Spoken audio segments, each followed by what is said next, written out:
नमस्कार, मैं प्रांशी राठौर और आप देख रहे हैं नेक्स्ट 9 न्यूज। आगामी लोकसभा चुनाव को मद्देनजर रखते हुए महागठबंधन इंडिया की तरफ से केंद्र की मोदी सरकार को लगातार चुनौतियां दी जा रही हैं और ऐसे में इस गठबंधन में ये रणनीतियां भी बन रही हैं कि कुछ राजनीतिक दल जो रह गए हैं इस गठबंधन में शामिल होने के लिए उन्हें भी कैसे भी करके जोड़ लिया जाए। ऐसे में बहुजन समाज पार्टी की सुप्रीमो मायावती लगातार चर्चा में है। मायावती को लेकर कयास और अटकलें तेज हैं। लगातार दावे तो ये तक किए जा रहे हैं कि अब समाजवादी पार्टी से दूर हटकर कांग्रेस पार्टी कैसे भी करके बहुजन समाज पार्टी को अपने साथ लाना चाहती है। दरअसल इस वक्त देखा जाए तो यूपी में और इंडिया गठबंधन में सीट शेयरिंग को लेकर विचार विमर्श चल रहा है। उत्तर प्रदेश में सपा प्रमुख अखिलेश यादव जिस तरह से रणनीतियां बनाते हुए नजर आए हैं, उन्होंने 65 सीटों की मांग रखी थी एक वक्त कांग्रेस के सामने, गठबंधन के सामने, लेकिन बात बनती हुई नजर नहीं आई बल्कि बिगड़ती हुई नजर आई।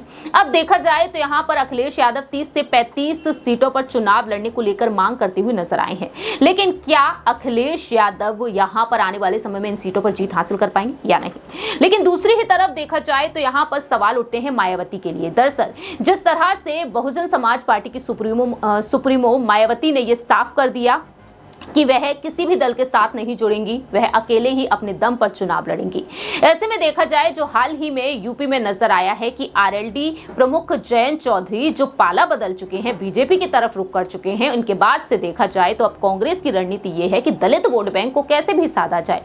तो मायावती को साथ लाने की कोशिशें जारी हैं। साफ तौर पर कहा जा रहा है कि अब मायावती से संपर्क साधने की कोशिश है। हाल ही में एक वरिष्ठ नेता के मुताबिक तमाम बातें सामने आई, लेकिन यहां पर साफ तौर पर कहा गया कि अब दलित वोट बैंक को साधने के लिए, मुस्लिम वोट बैंक को साधने के लिए यहां पर मायावती से संपर्क किया जा रहा है, कोशिश की जा रही है। ऐसे में क्या वाकई में जो दलित समुदाय से खुद ताल्लुक रखते हैं कांग्रेस के राष्ट्रीय अध्यक्ष मल्लिकार्जुन खड़गे, क्या वाकई में मल्लिकार्जुन खड़गे यहां पर उन कोशिशों में कामयाब हो पाएंगे? आखिरकार यहां पर क्या बड़ी पहल, बड़ी कोशिश अब की जाएगी सोनिया गांधी, राहुल गांधी, प्रियंका गांधी की तरफ से? ये देखना काफी ज्यादा अहम होगा।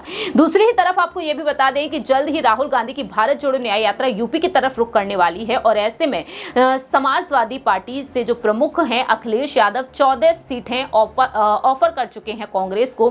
क्या अब वह इन सीटों पर मानते हुए नजर आएंगे? 18 से 20 सीटों पर चुनाव लड़ना चाहती है कांग्रेस और ऐसे में यहां पर यही देखने वाली बात होगी कि मायावती को अगर मना लेते हैं मल्लिकार्जुन खड़गे तो वह कितनी सीटों की मांग करेंगे, क्योंकि दावे तो ये तक किए गए कि 10 सीटों पर जिस तरह से उनकी पकड़ है तो ऐसे में वह 10 से 15 सीटों की मांग कर सकते हैं। तो देखना होगा कि आखिरकार यहां पर कांग्रेस पार्टी मायावती को मना पाती है या नहीं। फिलहाल इस खास रिपोर्ट में इतना ही। बाकी की तमाम अपडेट्स के लिए देखते रहिए नेक्स्ट 9 न्यूज।